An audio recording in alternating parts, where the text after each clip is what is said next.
إن الله وملائكته يصلون على النبي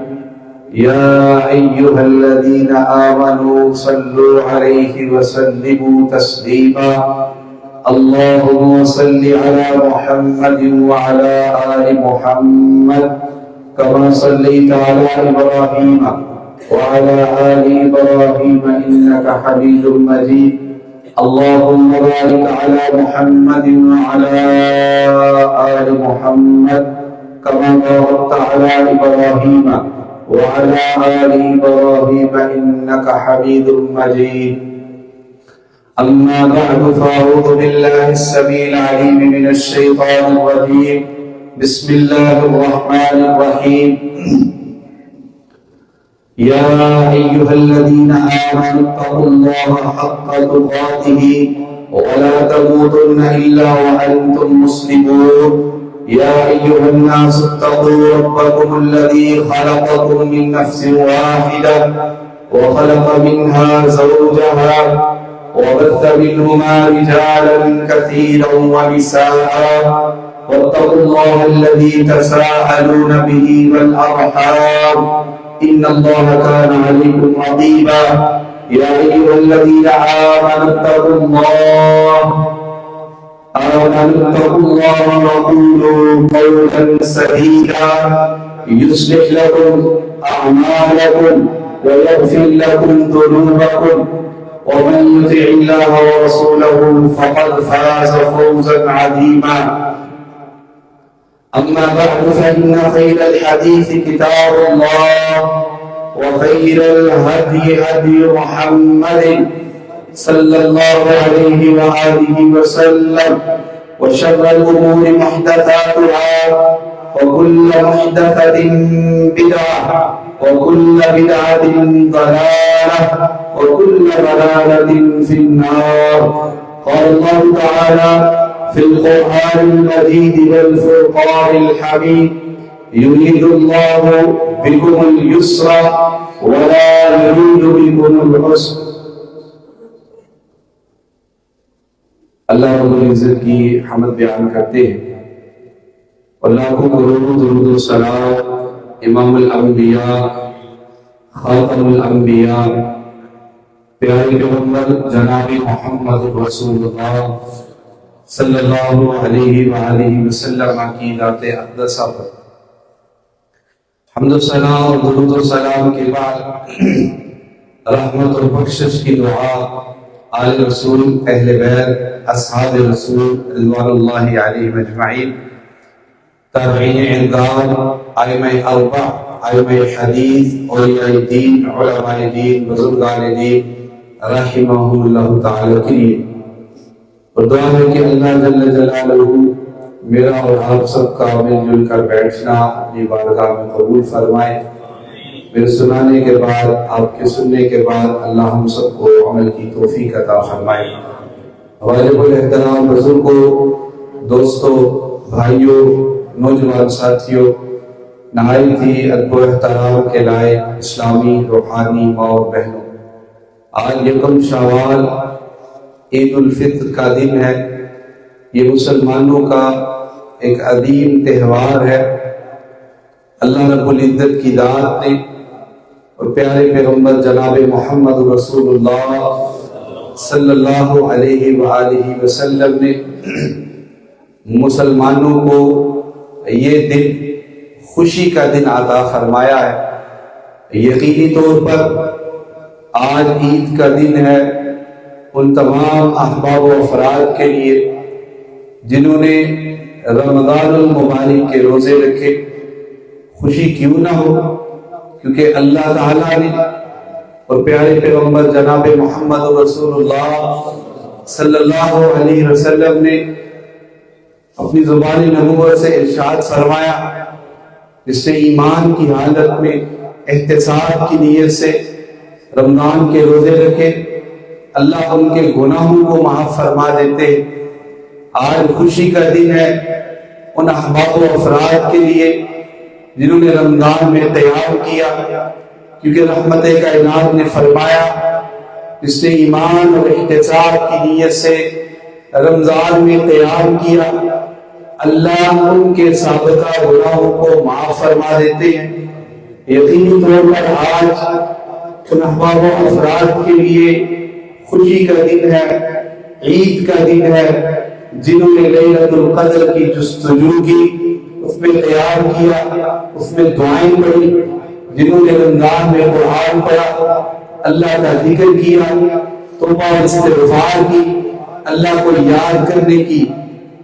اچھے انداز میں کوشش کی، اللہ کو منایا، اللہ سے ہدایت طلب کی۔ آج ان تمام احباب کے لیے خوشی کا دن ہے جنہوں نے رمضان کا حیا کیا، رمضان کی قدر کو سمجھتے ہوئے اس کے جو قواعد اور ضوابط تھے ان کو اپنی زندگی کے اندر رکھتے ہوئے رمضان کو گزارا۔ اور پیارے پیغمبر جناب محمد رسول اللہ صلی اللہ علیہ وسلم کے صحابہ تو یہ بات کہا کرتے تھے، ہر دن ہی مومن کے لیے، مسلمان کے لیے عید کا دن ہے، خوشی کا دن ہے۔ اس دن اگر وہ خوشی منانا چاہے تو منا سکتا ہے، جس دن وہ اللہ کی نافرمانی سے محفوظ رہا اور اللہ کی اطاعت میں اس کا دن گزرا۔ تو لہذا حضرت علی رضی اللہ تعالیٰ عنہ کا ایک قول ہے کہ عید اس چیز کا نام نہیں ہے کہ انسان جو ہے لباس پر نیا کپڑا پہن کر آ جائے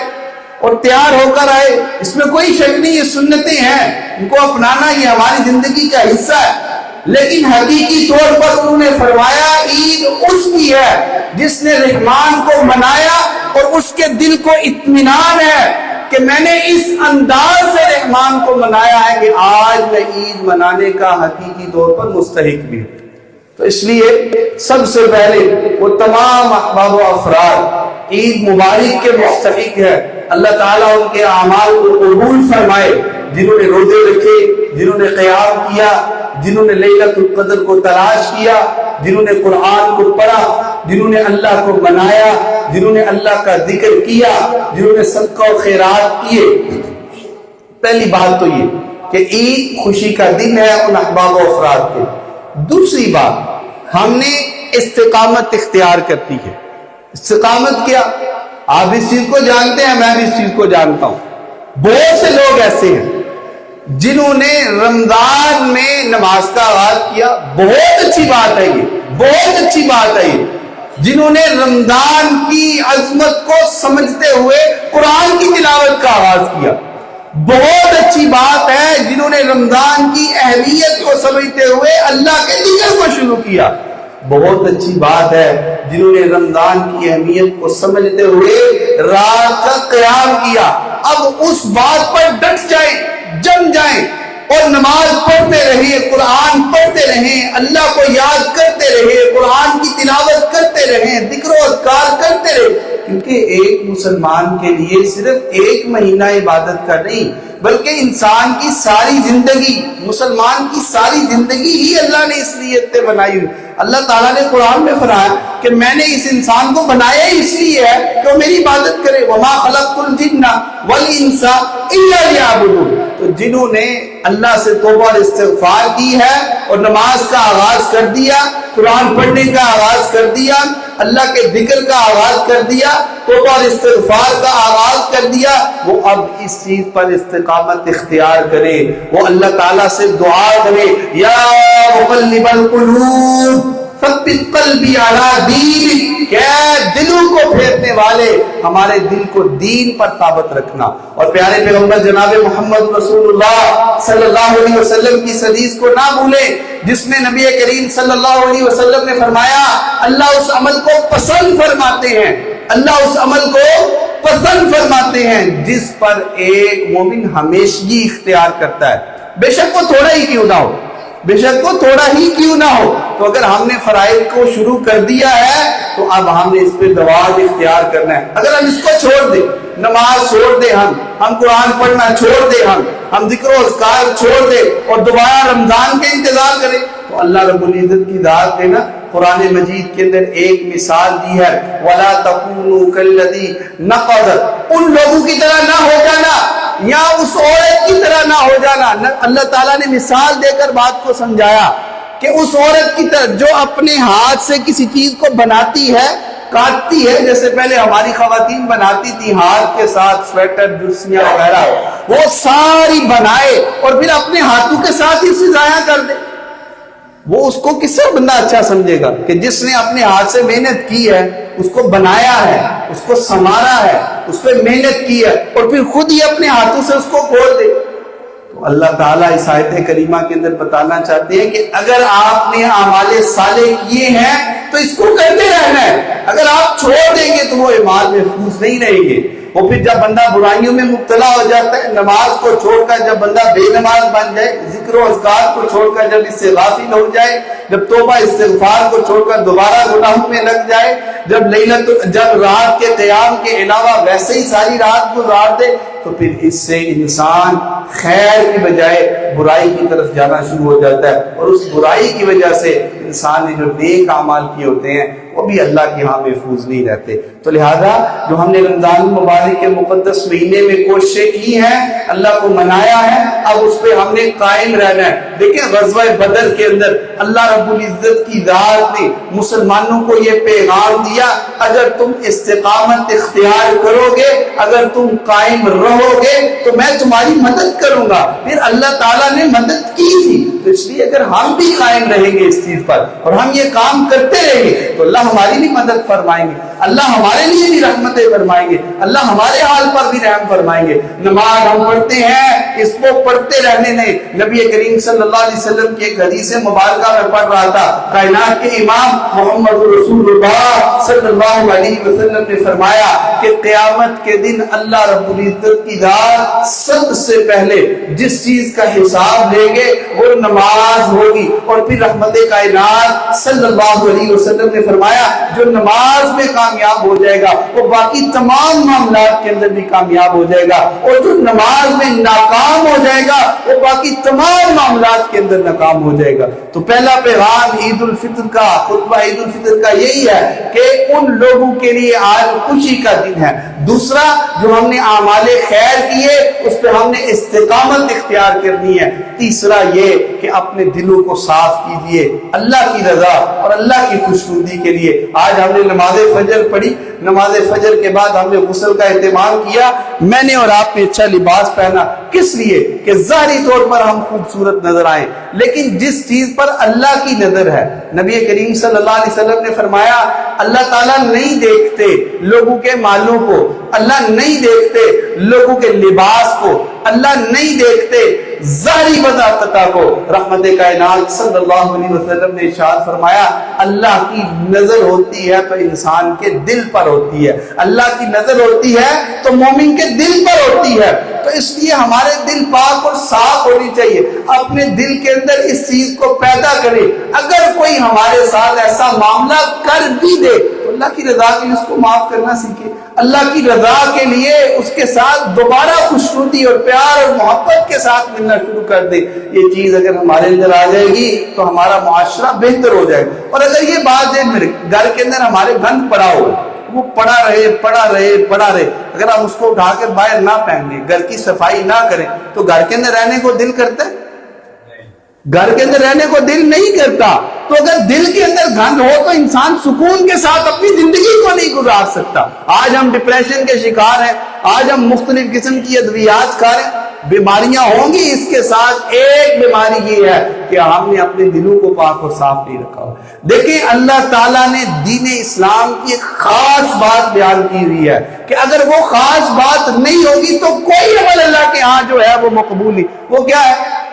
خالص نیت ہے اور اس کا تعلق دل کے ساتھ ہے۔ اور اگر یہ دل ہی پاک اور صاف نہیں ہوا، میرے دل کے اندر قدورت ہو کسی کے بارے میں، حسد ہو، بغض ہو، کینہ، اس کے ساتھ اگر میں نے روزے رکھے، اس کے ساتھ اگر میں قیام کرتا ہوں، اس کے ساتھ اگر میں توبہ اور استغفار کرتا ہوں، اس کے ساتھ اگر آج میں خطبہ عید الفطر کے اندر بیٹھا ہوں، میں نے نماز عید الفطر کو پڑھا، میں بعد میں بھی اپنی زندگی، تو ایسی زندگی پرسکون زندگی نہیں۔ اللہ کی رضا اور خوشنودی کے لیے اس بات کو اپنی زندگی کے اندر شامل کریں کہ ہم اللہ کی رضا کے لیے معاف کرنا شروع کر دیں۔ جب یہ چیز آ جائے گی یقینی طور پر اللہ ہماری اس دنیا کی زندگی کو بھی بہتر بنائیں گے، اور سب سے بڑھ کر اللہ ہماری آخرت کی زندگی کو بہتر بنائیں گے۔ مجھے اس حدیث مبارکہ سے محبت، ساری حدیثوں سے محبت ہے، لیکن اس حدیث سے مجھے عقیدے کا ایک لحاظ سے، کائنات کے امام مسجد نبوی میں بیٹھے ہوئے ایک صحابی مسجد میں داخل ہوا، فرمایا یہ جنتی ہے۔ دوسرے دن داخل ہوا، پھر فرمایا جنتی ہے۔ تیسرے دن داخل ہوا، پھر فرمایا۔ کتنے اعزاز کی بات ہے، کتنے اعزاز کی بات ہے، مسجد نبوی میں داخل ہو رہے ہیں اور جنت کی خوشخبری کائنات کے امام دے رہے ہیں۔ عبداللہ بن عمر رضی اللہ تعالیٰ نے کہا کہ یار میں اس کا جائزہ تو لوں، یہ کون سے اعمال کرتا ہے جس کی وجہ سے ایک دفعہ نہیں، دو دفعہ نہیں، 3 دفعہ کائنات کے امام نے فرمایا یہ میرا صحابی جنتی ہے۔ تو ان کے گھر چلے کے دیکھا نماز اسلام پڑھتے ہیں، وہ بھی پڑھ رہا ہے، روزے رکھ رہا ہے، صدقہ و خیرات کر رہا ہے، جہاد کی کوشش کر رہا ہے۔ تو 3 4 5 دنوں کے بعد عبداللہ بن عمر فرماتے ہیں میں نے پوچھ ہی لیا اس سے کہ یار تو کہڑا ایسا عمل کرنا ہے جدی وجہ تو اللہ دے نبی نے تیرے واسطے 3 بار فرماتا ہے کہ تو جنتی ہے۔ فرمایا عبداللہ کام بڑا مشکل ہے، اگر کر لو تو تمہیں بھی اعزاز مل جائے گا۔ وہ کام یہ ہے رات کو جب میں سوتا ہوں تو اللہ کی رضا کے لیے اپنے دل کو صاف کر کے سوتا ہوں۔ اگر کسی نے میرے ساتھ کوئی زیادتی کی بھی ہوتی ہے، میں اللہ کی رضا کے لیے، اللہ کی رضا کے لیے، اللہ کی خوشنودی کے لیے رات کو جب سوتا ہوں اس کو معاف کر کے سوتا ہوں۔ اللہ کو میرے اس عمل کا پتہ ہے، اللہ نے کائنات کے امام کو بتایا، کائنات کے امام نے اللہ کے حکم پر مجھے جنت کی خوشخبری عطا فرما دی۔ تو لہٰذا ہم بھی اس چیز کو اپنے اندر شامل کریں، اللہ کی رضا۔ اللہ زندگی گزارتے اس بات میں کوئی شک نہیں، کبھی زبان کے ساتھ کسی کے ساتھ کوئی معاملہ ہو جاتا ہے، کبھی کوئی معاملات اس طرح کے کریٹ ہو جاتے ہیں جس کی وجہ سے ہماری آپس کے اندر ناچاکی ہو جاتی ہے، تو وہ عارضی طور پر رکھا کرے، اس کو اسے عارضی طور پر رکھا کریں۔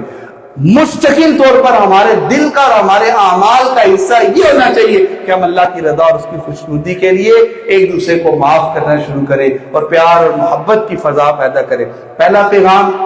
خوشخبری ہے ان لوگوں کے لیے جنہوں نے رمضان کا حیا کیا۔ دوسرا پیغام ہم نے استقامت اختیار کرنی ہے۔ تیسرا پیغام اللہ کی رضا اور خوشنودی کے لیے اپنے دلوں کو پاک اور صاف رکھیں۔ اور چوتھا پیغام ہمیشہ اپنے دل کے اندر آخرت کی فکر رکھیں۔ یہ زندگی گزارتے ہوئے، ان لمحات کو گزارتے ہوئے، یہ جو سیکنڈ میرا گزر گیا ہے نا ابھی، یہ جو پیچھے زندگی گزر گئی، میں کروڑوں اربوں خربوں روپے بھی لگا دوں اور کہوں کہ میرے وہ واپس آ جائے، کبھی واپس نہیں آئے۔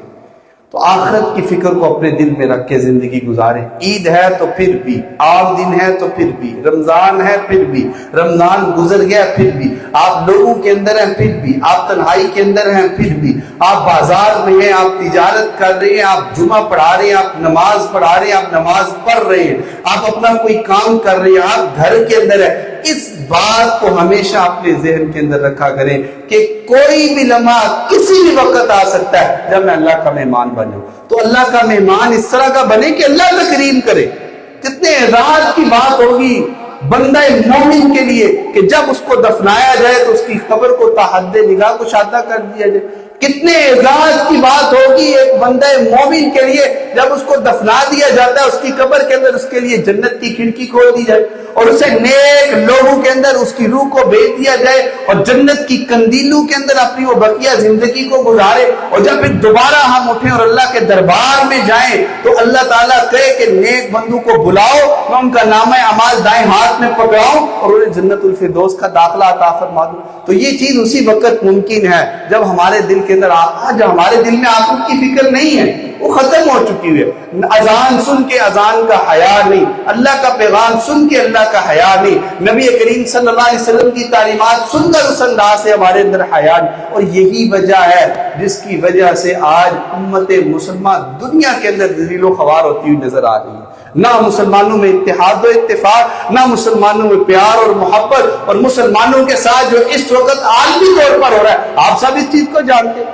بہت سی وجوہات ہوگی، کوئی سیاسی تبصرہ اس پہ کرے گا، کوئی تبصرہ اس پہ کرے گا، لیکن ایک بات آپ خود اپنے دل میں لے کر جائیں، اس کو سنیں، اس کو سننے کے بعد سوچیں اور سمجھیں کیا حق اور سچ ہے کہ نہیں۔ ہم نے قرآن و سنت کو چھوڑ دیا ہوا، ہم نے اللہ کی یاد کو چھوڑ دیا ہوا، ہم آخرت کی فکر سے بے فکر ہو چکے ہیں، جس کی وجہ سے پھر اللہ رب العزت کی ذات کی طرف سے بھی اللہ تعالیٰ نے کہا ہوا ہے کہ میں ظلم و زیادتی ایسے نہیں کر دیتا۔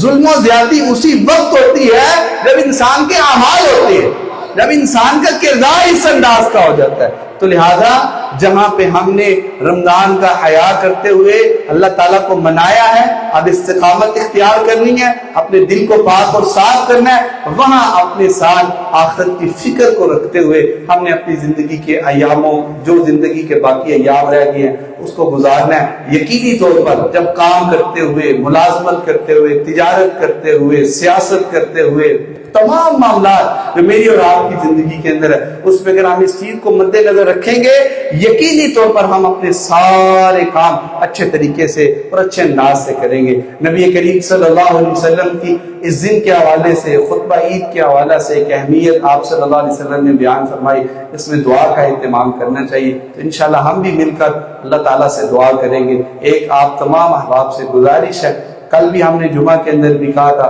کہ مسجد کا کام ہوا ہے، اس کے کچھ بقایا جات باقی ہیں اور مزید آگے کام ہے. تو آپ تمام احباب و افراد و خواتین اپنی اپنی استطاعت اور طاقت کے مطابق اللہ کے گھر کے ساتھ تعاون کر کے جائیں. ہم اللہ سے دعا کرتے ہیں کہ اللہ تعالیٰ ہمارے تمام اعمال کو قبول فرمائے، مجھے اور آپ کو استقامت اختیار کرنے کی توفیق عطا فرمائے، ثابت قدمی عطا فرمائے، اور ہمیں آخرت کی فکر ہمارے دلوں کے اندر پیدا فرمائے، ہمارے دلوں کو پاک اور صاف کر دے، ہمیں نفاق سے پاک کر دے، حسد سے پاک کر دے، بغض سے پاک کر دے، ہمیں ایک دوسرے کے ساتھ پیار اور محبت، اتحاد اور اتفاق کے ساتھ رہنے کی توفیق عطا فرمائے. الحمدللہ رب